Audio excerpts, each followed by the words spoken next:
જય હિન્દ મિત્રો, સ્વાગત છે તમારું ગુજરાત સરકારી હબમાં। આજના વિડીયોમાં આપણે એક એવી સરસ યોજના વિશે જાણીશું જેને કારણે આજે હજારો વૃદ્ધ નાગરિકો પોતાના મનપસંદ તીર્થધામોની યાત્રા નિઃશુલ્ક કે ઘટાડા ભાડા સાથે કરી શકતા થયા છે। હા મિત્રો, હું વાત કરું છું શ્રવણ તીર્થ દર્શન યોજનાની। ગુજરાત સરકારની એક એવી યોજના જે આપણા વૃદ્ધોના સ્નેહ અને શ્રદ્ધાને સમર્પિત છે। ચાલો જોઈએ આ યોજના વિશે વિગતે। કાવડમાં માતા પિતાને લઈને યાત્રા કરાવતા શ્રવણકુમાર વિશે તો તમને બધાને માહિતી હશે જ। આથી ગુજરાત સરકાર દ્વારા વડીલો માટે એક ખૂબ જ સુંદર યોજના અમલમાં મૂકવામાં આવી છે। ગુજરાત રાજ્યમાં અનેક ધાર્મિક સ્થળો આવેલા છે જેની સાથે લોકોની શ્રદ્ધા જોડાયેલી છે। આ યોજનામાં કુલ 300 જેટલા ધાર્મિક સ્થળો દર્શાવવામાં આવેલા છે। અહીં અમે શ્રવણ તીર્થ દર્શન યોજનાની સંપૂર્ણ જાણકારી આપને આપીશું। બન્યા રહો વિડીયોના અંત સુધી। સૌથી પહેલા તો સવાલ એ થાય છે કે શ્રવણ તીર્થ દર્શન યોજના શું છે, તો આ વિશે આપણે જાણીશું। શ્રવણ તીર્થ દર્શન યોજના ગુજરાત સરકાર દ્વારા 1 મે 2017 થી શરૂ કરાયેલી એક ખાસ યોજના છે। આ યોજના દ્વારા રાજ્યના વૃદ્ધ નાગરિકો જેમની ઉંમર 60 વર્ષ કે તેથી વધુ હોય તેમને ગુજરાતના વિવિધ તીર્થ સ્થળોએ યાત્રા કરાવવા માટે આર્થિક સહાય આપવામાં આવે છે।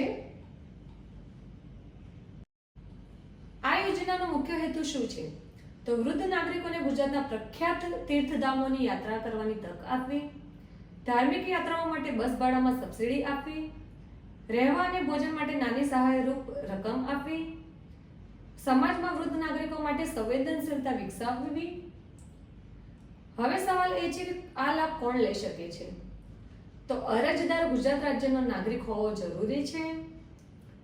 અરજદારની ઉંમર 60 વર્ષ કે તેથી વધુ હોવી જરૂરી છે। વૃદ્ધ દંપતી એક સાથે જઈ શકે છે, એટલે કે વૃદ્ધ દંપતીમાં કોઈ પણ એક વ્યક્તિની ઉંમર 60 વર્ષ કે તેથી વધુ હોય તેમજ તેમાંથી બીજા વ્યક્તિની ઉંમર 60 વર્ષ કે તેથી ઓછી હોય તેમ છતાં વૃદ્ધ દંપતી એક સાથે આ યાત્રાનો લાભ લઈ શકે છે।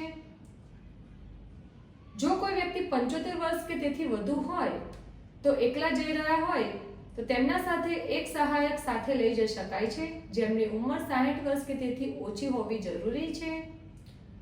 અરજી જૂથના સ્વરૂપમાં કરવી પડે છે। સામાન્ય રીતે 25 થી 30 લોકોના જૂથ માટે આ સહાય આપવામાં આવે છે, એટલે કે 2 થી 4 લોકો માટે આ યોજનાનો લાભ મળી શકશે નહીં।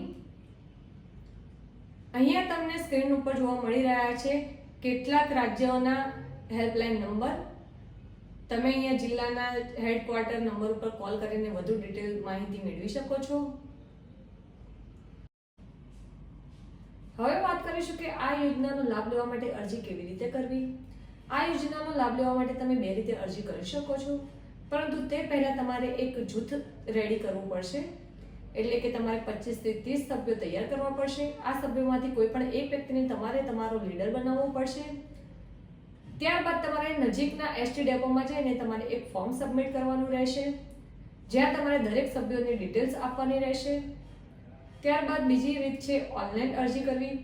તમે ઓફિશિયલ વેબસાઇટ yatraધામ.gujarat.government.in ઉપર તમે અરજી કરી શકો છો। અહીંયા તમારે યાત્રાળુની વિગતો દસ્તાવેજો અપલોડ કરવાના રહેશે।